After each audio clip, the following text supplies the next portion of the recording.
The Turkish economy in 2022. The Turkish economy enters 2022 with many different problems, especially the high inflation which has affected the last months of 2021 will be the top of the agenda for 2022. Turkish lira, which has lost about 50% of its value in the last year against dollar and euro, and how it will continue, are one of the most discussed issues. According to the recent inflation rates from November, we see the CPI has gone up to 21.3 and the PPI has gone up to 54.62. With the statistics for December, which will be released on the 3rd of January, it is expected that inflation will be its highest than it has been in the last 19 years. Turkey's medium-term program and inflation aim is 9.8, but the economists state that the statistics released by the Turkish Statistical Institute are much different, are much higher than much lower than the actual case. I think the Turkish Statistical Institute doesn't reflect the actual numbers. They should go back to their actual job and give us accurate numbers. We could definitely say inflation will be above 30% because producer prices have gone up 50%. And at the same time, we've had this exchange rate increase. And these haven't even reflected the prices yet. And the transitivity of these exchange rates isn't 5%, it's about 20-30%. The economy management and the changes in the central bank were deeply discussed, especially in November 2021.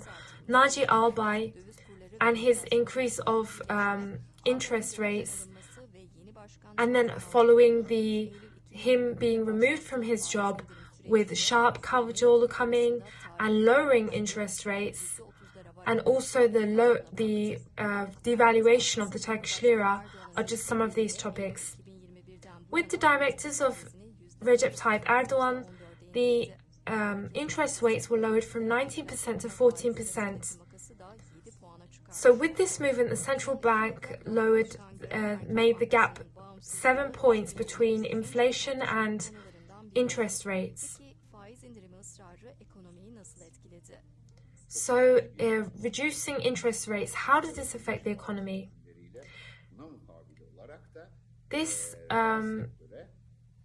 brought about an instability in the market, and it didn't actually increase production, and they weren't supported with credits, and the export wasn't supported. In fact, there was a total opposite scenario. When we look at it like this, lowering the interest rates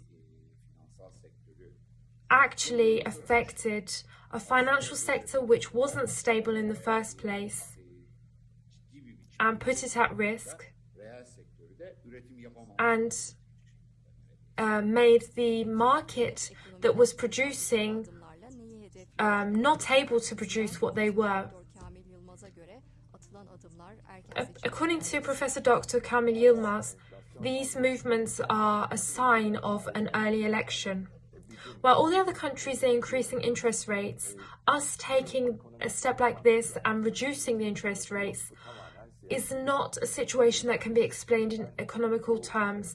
This is a political move. And also increasing minimum wage are another step, which I think will be also followed with the increase of pensions and government employees. I think these are political decisions. In the last years of 2021, with the lira deposit plan, it seems like this exchange rate crisis has been calmed down. And Turkish people are trying to protect their savings by buying foreign currencies. And it's foreseen that the demand for foreign currencies will increase. When we look at these high exchange rates, it's hard to actually come down from them, even if they're lowered for a temporary time. Because with the increase of producers and the transitivity between the consumer price index shall continue for some time. Turkey was one of the few countries who was unable to grow within 2021. The first quarter 7.2, the second quarter 21.7. This high increase in growth was enabled with the credit packages and programs which were announced by the government to promote business. It's foreseen that in the last quarter of 2021 there will be a slowdown in this growth. The government's growth expectancy is 5-6%, but I think this is doable for some time. Maybe if they enable stability for the first 3 months of the year, I think this can be done.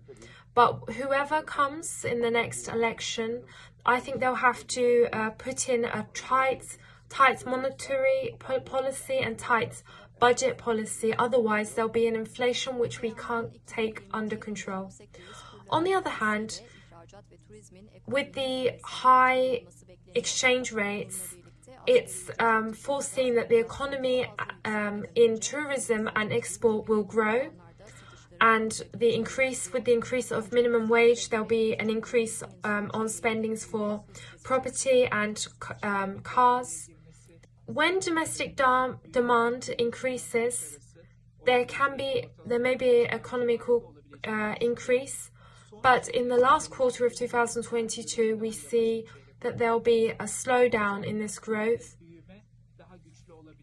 But in the following quarters, especially in Forex, and according to the stability in this area, there will be a growth or it shall continue as it is.